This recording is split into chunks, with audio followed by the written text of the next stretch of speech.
Hello friends, आज हम start करते हैं अपना पेट स्पेशल का दूसरा भाग, जिसमें पहला पॉइंट है कि गदर पार्टी की स्थापना 1913 में सैन फ्रांसिस्को में लाला हरदयाल के प्रयासों से हुई। इसका उद्देश्य सशस्त्र संघर्ष के माध्यम से भारत को अंग्रेजी दासता से मुक्त दिलाना था। इस संगठन ने भारत को अनेक महान क्रांतिकारी दिए और गदर पार्टी का अध्यक्ष सोहन सिंह भाकना को बनाया गया था। अगला पॉइंट है, हाल ही में भारत सरकार द्वारा बिहार के मिथिला मखाना को भौगोलिक संकेतक टैग प्रदान किया गया है। एक बार भौगोलिक संकेतक का दर्जा प्राप्त हो जाने के उपरांत कोई अन्य निर्माता सामान उत्पादों के विपणन के लिए इसके नाम का दुरुपयोग नहीं कर सकता। केंद्रीय सांख्यिकी और कार्यक्रम कार्यालय द्वारा जारी सकल राज्य घरेलू उत्पाद के आंकड़ों के अनुसार आंध्र प्रदेश में सबसे अधिक विकास दर में वृद्धि देखी गई, जो 11.43% था। हरियाणा की 17 वर्षीय अंतिम पंघल बुल्गारिया के सोफिया में अंडर 20 विश्व कुश्ती चैंपियनशिप में स्वर्ण पदक जीतने वाली प्रथम भारतीय महिला पहलवान बन गई हैं।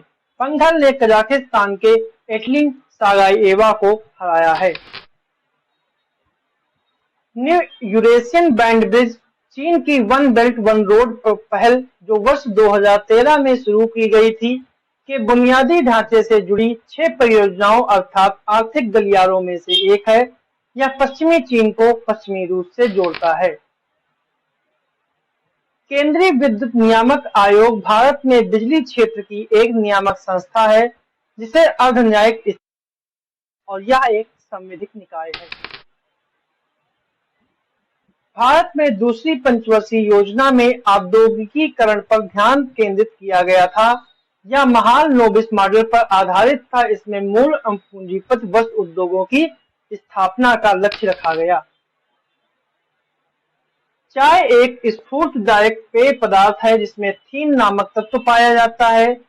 यह सदाबहार किस्म का पौधा है, जिसमें पाला सहन करने की क्षमता नहीं होती है। वस्तुतः यह उच्च तापमान, अधिक वर्षा और उच्च आर्द्रता चाय के पौधे के लिए लाभकारी होती है। होर्मुज जलसंधि ओमान को ईरान से अलग करती है। होर्मुज जलसंधि को फारसी में तंगेह-ए-होर्मुज कहा जाता है। यह तेल के निर्यात की दृष्टि से बहुत ही महत्वपूर्ण जलसंधि है, क्योंकि ईरान, इराक तथा कतर जैसे देशों का तेल से होता है। दक्षिणी पश्चिमी एशिया का सबसे बड़ा देश सऊदी अरब है। यह अरब प्रायद्वीप के 80% क्षेत्रफल पर विस्तृत है। सऊदी अरब की राजधानी रियाद है। हिमालय, आल्प्स, यूराल, रॉकी तथा एंडीज पर्वत वलित पर्वत के उदाहरण हैं। ये संपीड़न की शक्तियों के द्वारा निर्मित होते हैं। ब्लॉक या वलित पर्वत विश्व के सबसे ऊंचे और विस्तृत पर्वत माने जाते हैं। तांबा खनिज की प्राप्ति आग्नेय, अवसादी और कायांतरित तीनों प्रकार की चट्टानों में होती है। देश का अधिकांश तांबा झारखंड, मध्य प्रदेश, राजस्थान और आंध्र प्रदेश में उत्पादित होता है।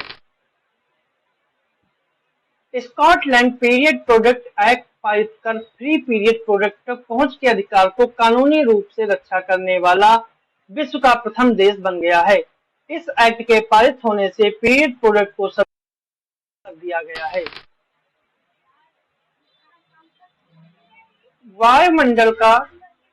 वायुमंडल का विस्तार लगभग 1000 किलोमीटर तक माना जाता है, लेकिन वायुमंडल का 99% भाग सिर्फ 32 किलोमीटर तक सीमित है। क्षोभ मंडल में प्रति 165 मीटर की ऊंचाई पर 1 डिग्री सेल्सियस तापमान में कमी आती है।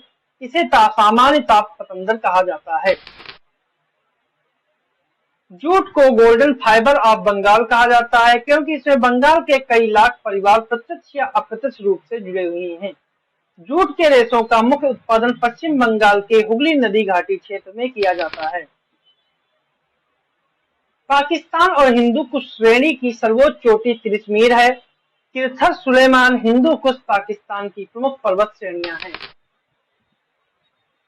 शास्त्रीय भारत संगीत पर फारसी में सबसे अधिक कृतियों की रचना औरंगजेब हुई थी। औरंगजेब बीड़ा का अच्छा वादक था। मध्यकालीन भारत में कजवीनी शाहजहां का सरकारी जीवनीकाल था। शाहजहां के शासनकाल को स्थापत्य कला का स्वर्णिम युग कहा जाता है। उसने आगरा का ताजमहल, दिल्ली का लाल किला और जामा मस्जिद तथा आगरा की मोती मस्जिद का निर्माण कराया। अखिल भारतीय फुटबॉल महासंघ की स्थापना वर्ष 1937 में शिमला स्थित सेना मुख्यालय में हुई थी। पराग्वे दक्षिण अमेरिका के दक्षिण मध्य में स्थित एक स्थल अवरुद्ध या फिर लैंडलॉक देश है, जिसकी राजधानी अंसुसियोन है। हाल ही में भारतीय विदेश मंत्री ने पराग्वे की यात्रा के दौरान अंसुसियोन में नवनिर्मित भारतीय दूतावास भवन का उद्घाटन किया था। पाकिस्तान सरकार द्वारा गिलगित बल्टिस्तान को अंतिम प्रांत नवंबर 2020 में दिया गया था। इसके उपरांत भारत ने गिलगित बाल्टिस्तान को भारत का एक अभिन्न अंग बताया था। अमेरिका और भारत संयुक्त विशेष दलों ने अभ्यास वज्र प्रहार 2020 के 13वें संस्करण का आयोजन हिमाचल प्रदेश के बकलोह में किया गया। अगला जो आज का आखिरी पॉइंट है वह अल नीनो एक जलवायु प्रणाली है जो पूर्वी उष्णकटिबंधीय प्रशांत महासागर में सतही जल के तापमान में असामान्य रूप से वृद्धि के लिए जिम्मेदार होती है। ये थे हमारे आज के